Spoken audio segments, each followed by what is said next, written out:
ജയലളിതയുടെ വഴിയെ എത്ര ദൂരം സഞ്ചരിക്കാൻ ശശികലയ്ക്ക് കഴിയും? ശ്രീ രാജേന്ദ്ര ബാബു, ഇന്ന് DMK നേതാവ് സ്റ്റാലിൻ പറഞ്ഞത് ശരിയല്ലേ? കറുത്ത ദിനമാണ് ഇന്ന് തമിഴ്നാടിന്. ജനാധിപത്യത്തിന്റെ തോൽവിയാണ് സംഭവിച്ചിരിക്കുന്നത്. വേലക്കാരിക്കല്ല തമിഴ് ജനത വോട്ട് ചെയ്തത്. ജയലളിതയുടെ മനസാക്ഷി സൂക്ഷിപ്പുകാരി എന്ന ഒരു ഇമേജിൽ കവിഞ്ഞ് എന്താണ് ശശികലയ്ക്ക് അവകാശപ്പെടാൻ ഉള്ളത്? ജനങ്ങളെ അഭിമുഖീകരിച്ചിട്ട് പോലും ഇല്ലല്ലോ ശശികല. അല്ല, അത് പൂർണ്ണമായും ശ്രീ സ്റ്റാലിൻ്റെ അഭിപ്രായം പൂർണ്ണമായും മുഖവിലക്കെടുക്കാൻ കഴിയുമെന്ന് എനിക്ക് തോന്നുന്നില്ല.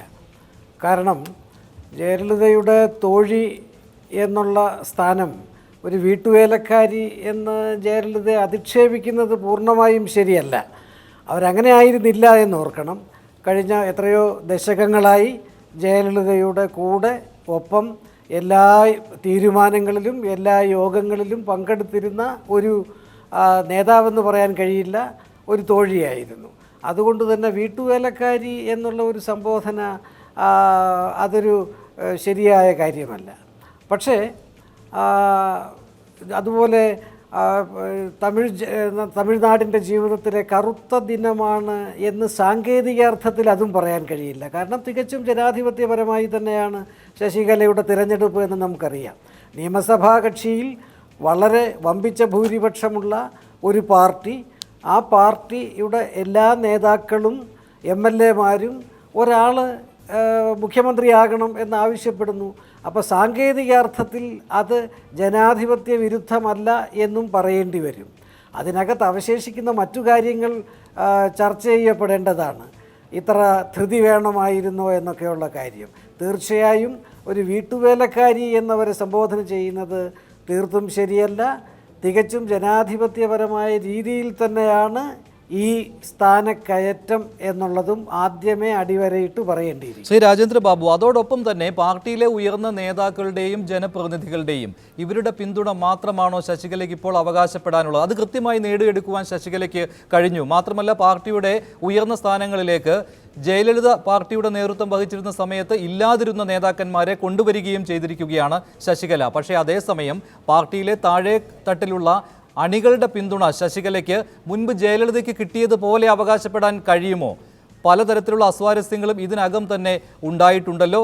ശശികല വേണ്ട എന്ന രീതിയിലുള്ള അഭിപ്രായ പ്രകടനങ്ങൾ ഇതിനു മുൻപ് പരസ്യമായി ഉണ്ടാവുകയും ചെയ്തു. ഇന്ന് ജനപ്രതിനിധികൾ യോഗം ചേർന്ന് നിയമസഭാ കക്ഷി നേതാവായി തിരഞ്ഞെടുത്തപ്പോൾ ഒരു തരത്തിലുള്ള സ്വരച്ചേർച്ച ഇല്ലായ്മയും കണ്ടില്ല. പക്ഷേ അതുപോലെ അല്ലല്ലോ പാർട്ടിയിലെ താഴെത്തട്ടിലുള്ള അണികളുടെ പെരുമാറ്റം. മാത്രമല്ല, ജയലളിതയുടെ അരന്തരവളായ ദീപ അവർ രാഷ്ട്രീയത്തിൽ ഇറങ്ങുന്ന കാര്യം പ്രഖ്യാപിച്ചപ്പോൾ തടിച്ചുകൂടിയ ആളുകളെയും കണ്ടതാണ്. അപ്പോൾ പാർട്ടിക്കുള്ളിൽ അപ്രമാദിത്വം ഉണ്ടാവുമോ ജയലളിതയ്ക്ക് അണികളുടെ കാര്യത്തിൽ? ക്ഷമിക്കണം, ശശികലയ്ക്ക്. തീർച്ചയായും ആ നിരീക്ഷണം വളരെ ശരിയാണ്. ശ്രീമതി ശശികലയ്ക്ക് പാർട്ടിയെ തൽക്കാലം ഏകോപിപ്പിച്ച് നിർത്തുവാൻ കഴിഞ്ഞിട്ടുണ്ട് എന്നുള്ളതിന് സംശയമില്ല. പക്ഷേ ആ നിരീക്ഷണം വളരെ ശരിയാണ്. പാർട്ടി അണികളിൽ അസ്വസ്ഥതയുണ്ട്. പാർട്ടി MLA-മാരെയും ഉന്നത നേതാക്കളെയും ആണ് ജയലളിത ഒപ്പം നിർത്താൻ അവർക്ക് സാധിച്ചിട്ടുണ്ട്, ശശികലയ്ക്ക് സാധിച്ചിട്ടുണ്ട്.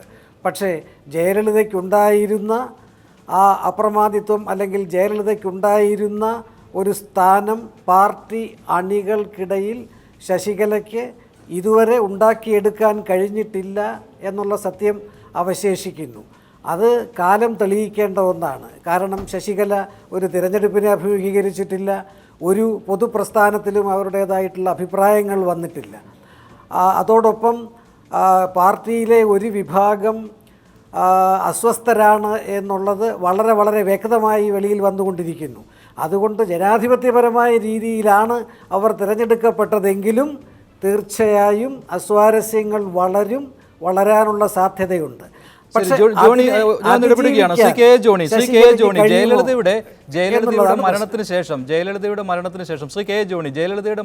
ശേഷം രണ്ട് ദേശീയ പാർട്ടികളും കോൺഗ്രസും BJP-യും തമിഴ്നാട്ടിൽ പിടിമുറുക്കുന്നതിനുള്ള ശ്രമം തുടങ്ങിയിരുന്നു.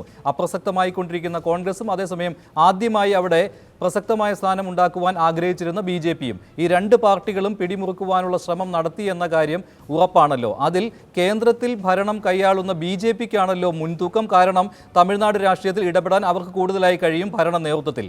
ആ ശ്രമം വിജയം കണ്ടോ അതോ തോറ്റോ? BJP-യുടെ ശ്രമം പാളിപ്പോയോ ഇപ്പോൾ ശശികല ഭരണ നേതൃത്വത്തിലേക്ക് വന്നതിലൂടെ? ശശികല ഭരണ നേതൃത്വത്തിലേക്ക് വരുമ്പോൾ അത് BJP തയ്യാറാക്കിയ ഒരു പ്ലോട്ട് അനുസരിച്ചല്ല കാര്യങ്ങൾ പോകുന്നത് എന്ന് വളരെ വ്യക്തമാണ്. കാരണം ഇതിനു മുൻപുണ്ടായിട്ടുള്ള പല സംഭവവികാസങ്ങളും നൽകിയിട്ടുള്ള സൂചനകൾ ശശികലയും BJP നേതൃത്വവും തമ്മിൽ വളരെ ശക്തമായ സുദൃഢമായ ഒരു ബന്ധമില്ല എന്ന് തന്നെയാണ്. ശശികലയുടെ ഭർത്താവ് നടരാജൻ കോൺഗ്രസ് നേതാക്കളുമായിട്ട് അടുപ്പമുള്ളയാളാണ്.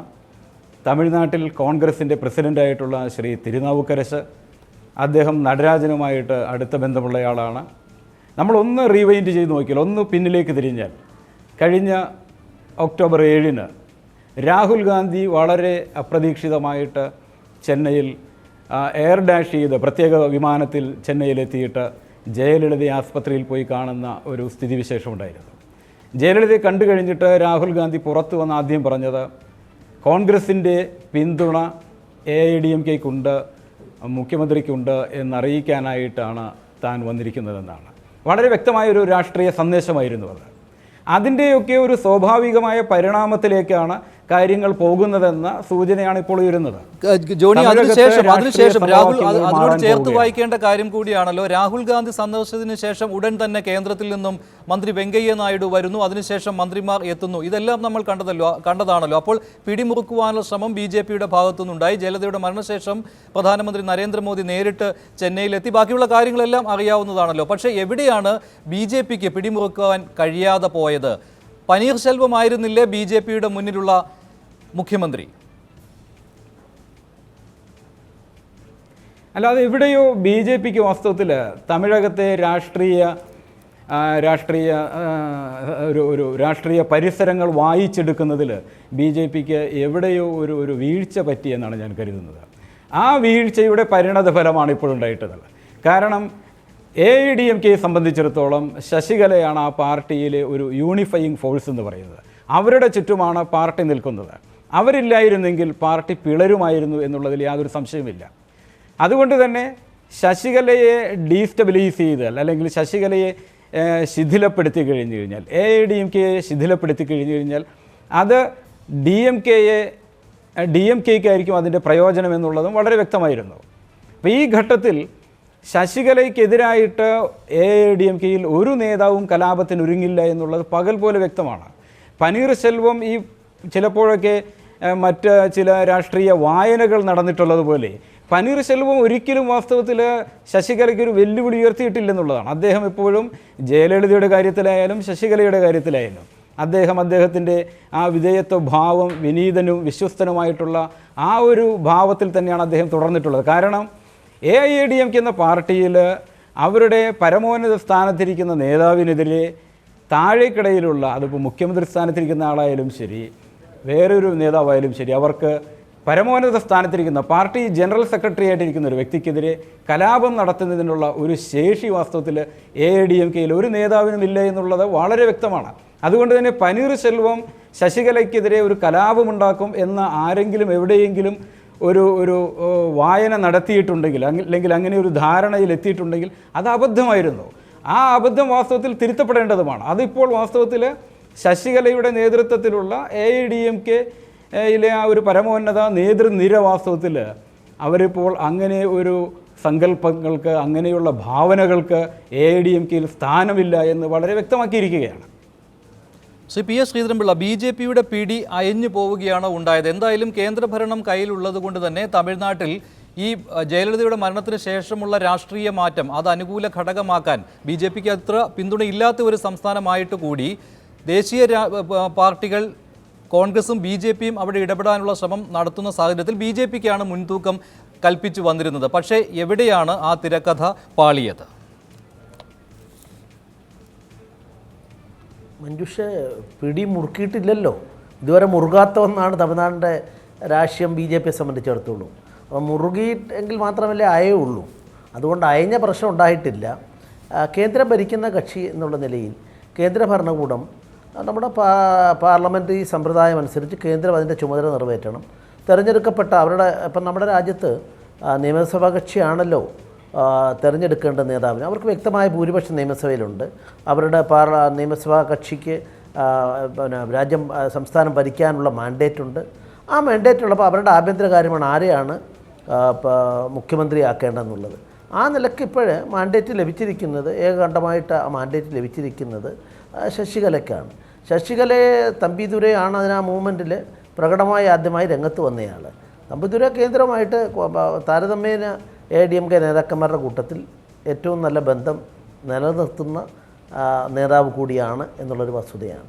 കോൺഗ്രസിനെ സംബന്ധിച്ചിടത്തോളം 2 ദേശീയ പാർട്ടികളും താങ്കൾ പറഞ്ഞത്, മഞ്ജുഷ് പറഞ്ഞത്, അതിൽ ജോണി ഇവിടെ പറഞ്ഞ ഒരു കാര്യം, അവിടുത്തെ അവിടുത്തെ കോൺഗ്രസ് കമ്മിറ്റിയുടെ പ്രസിഡൻറ്റ് ജയലളിതയോട് തെറ്റി ഒരവസരത്തിൽ BJP വന്ന് BJPയുടെ കേന്ദ്രത്തിലെ മന്ത്രിയായി.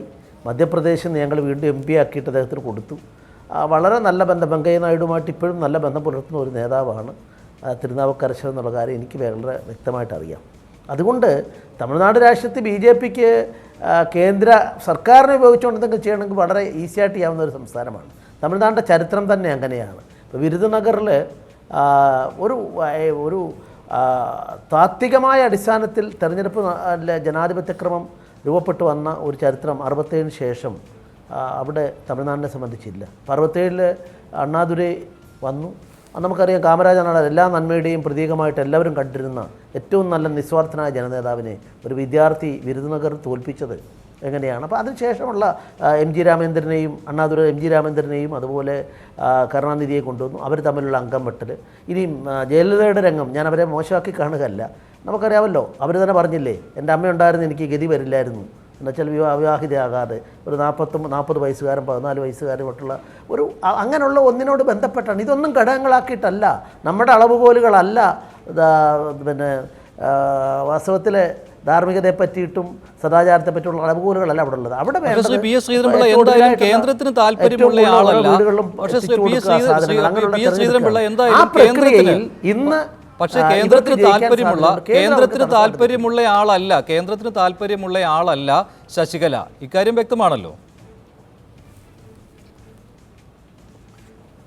അല്ലല്ല, ആ പറഞ്ഞ കാഴ്ചപ്പാടിൽ ആ പറഞ്ഞതിൽ വലിയ അടിസ്ഥാനമൊന്നുമില്ല. കാരണം തമ്പിദുരൈയാണ് അവർ ഇപ്പോൾ ഇത് കൊണ്ടുവരാൻ വേണ്ടിയിട്ട് ഏറ്റവും ഇനിഷ്യേറ്റീവ് എടുത്തത്. ഞാൻ പറഞ്ഞ ADMKയിൽ ഏറ്റവും കൂടുതൽ കേന്ദ്രഭരണവുമായി പ്രൈം മിനിസ്റ്റർ ഉൾപ്പെടെ ഉള്ളവരുമായി ബന്ധമുള്ള ആൾ ആരെന്ന് ചോദിച്ചാൽ കിട്ടുന്ന ഉത്തരം തമ്പിദുരൈ എന്നാണ്. രണ്ടാമത് നേരത്തെ ജോണി പറഞ്ഞ അവരുടെ ഭർത്താവിന് പിന്നെ തിരുനാവുക്കരശനുള്ള ബന്ധം, തിരുനാവുക്കരശനെ സംബന്ധിച്ചിടത്തോളം വളരെ എനിക്കും അടുത്തറിയാവുന്ന ആളാണ്.